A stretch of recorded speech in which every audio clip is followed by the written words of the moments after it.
આજે ખાલી જન કલ્યાણ શિબિરનું આયોજન કરવામાં આવ્યું હતું. કેટલા લોકોને ખાસ કરીને તેનો લાભ મળ્યો છે આ શિબિર અંતર્ગત? આજે માનનીય વડાપ્રધાન તરીકેના સુશાસનના 12 વર્ષ પૂરા થયા, જેમાં સપ્તાહનો કાર્યક્રમ છે. એમાં આયોજનમાં સરકાર તમારા દ્વારા છે, એનો અમારો ઉદ્દેશ છે. અને એના જ કારણે આજે અહીંયા વિવિધ યોજનાઓ જે લાભ લાભાર્થી ભારતીય જનતા પાર્ટીની સરકાર અને વડાપ્રધાન શ્રી નરેન્દ્રભાઈ, અમારા ભૂપેન્દ્રભાઈ પટેલ અને અમારા અમદાવાદ શહેરના મેયર અમારા હિતેશભાઈ, અમે બધાએ નક્કી કર્યું કે માત્ર ને માત્ર વિકાસ નહીં, પરંતુ વિકાસની સાથે લોકોની સુખાકારીમાં વધારો થાય અને જે સરકારી યોજનાઓ છે એ લોકોને સરળતાથી મળે, એના માટે અમે આ આજે અહીંયા જે લક્ષ્મી યોજના, સરસ્વતી યોજના, આયુષ્યમાન કાર્ડ, પીએમ સ્વનિધિ વગેરે યોજનાઓ જે છે એના કાર્ડ અહીંયાથી જ લોકોને કાઢીને આપવામાં આવશે અને એનો લાભ વધારેમાં વધારે લોકોને મળે, એનો અમારો ઉદ્દેશ છે.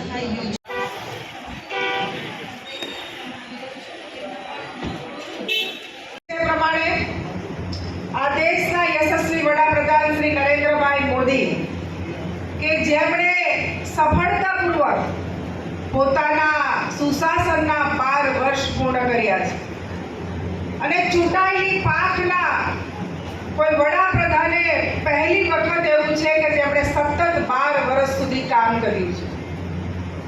એનું કારણ એક જ છે કે આ દેશના વડાપ્રધાન જ્યારે ગુજરાતના મુખ્યમંત્રી હતા ત્યારે પણ એમણે માત્ર વિકાસ નહીં, પરંતુ સાથે સાથે લોકોની સુખાકારીમાં વધારો થાય, લોકોને સરકારની વિવિધ યોજનાઓનો લાભ મળે.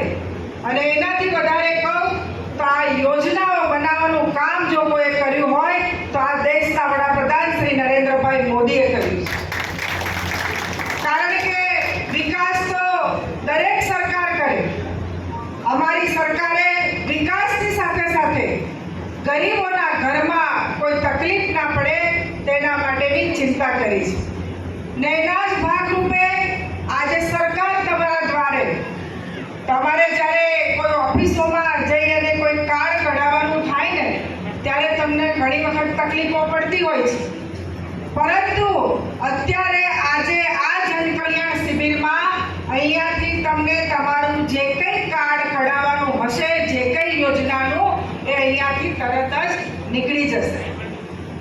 આપણે સૌ જાણીએ છીએ પ્રમાણે કે આયુષ્યમાન કાર્ડની શરૂઆત આ ભારતીય જનતા પાર્ટીની સરકાર અને નરેન્દ્રભાઈ મોદીએ કરી. આપણને ખબર છે કે જ્યારે કોઈ બીમાર પડે ને ત્યારે તાત્કાલિક હોસ્પિટલ જવાનું થાય ને તો જો આપણે ખિસ્સામાં આયુષ્યમાન કાર્ડ હોય ને તો ક્યારેય આપણને કોઈ ચિંતા રહેતી નથી કે ભાઈ આ દેશના વડાપ્રધાન નરેન્દ્રભાઈ મોદીએ અમને આયુષ્યમાન કાર્ડ આપ્યું છે. આયુષ્યમાન કાર્ડમાં 5 લાખ રૂપિયા પ્રધાનમંત્રી તરફથી અને 5 લાખ રૂપિયા આ રાજ્યના યશસ્વી મુખ્યમંત્રી ભૂપેન્દ્રભાઈ પટેલ તરફથી આપણને મળે છે. એમ 10 લાખનું આ કાર્ડ છે અને આ કાર્ડ આપણે બધાએ મેળવી લેવું જોઈએ. એનાથી વધારે વાત કહું તો વહાલી દીકરી, આપણે બધા એવું જાણીએ છીએ કે પહેલે એવું હતું કે દીકરીનો જન્મ થાય ને એટલે લોકોને એમ થાય કે દીકરીનો જન્મ થયો, પરંતુ દીકરીને માન અને સન્માન મળે, જન્મથી મૃત્યુ સુધીની લોકોએ યોજના બનાવી હોય તો પણ આ સરકારે બનાવી છે. અને એના જ માટે વહાલી દીકરી યોજના પણ અમે શરૂઆત કરી છે. અને ઘણી બધી દીકરીઓ જ્યારે જન્મે ને એ તરત જ એ દીકરીઓનું સન્માન કરવામાં આવે છે.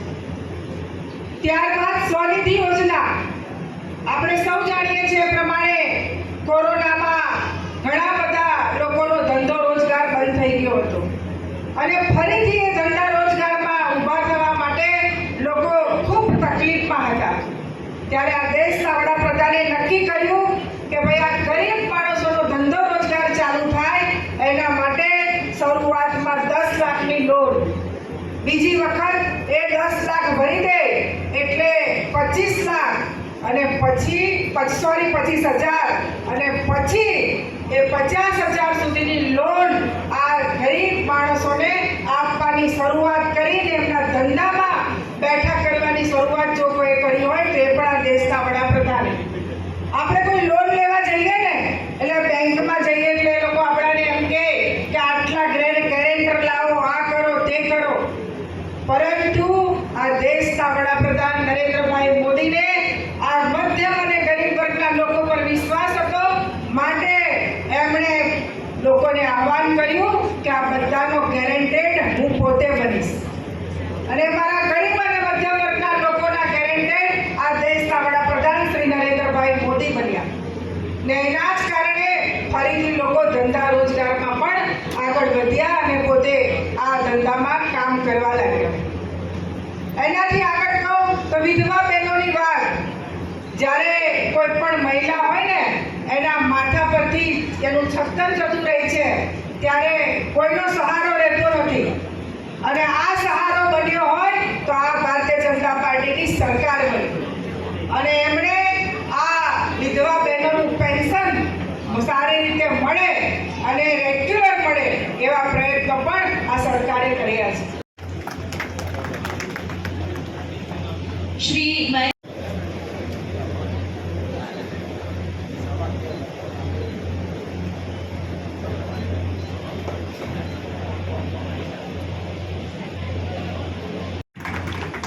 Thank you.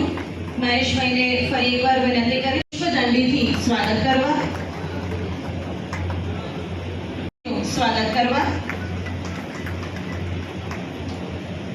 બહુમાન કરવા.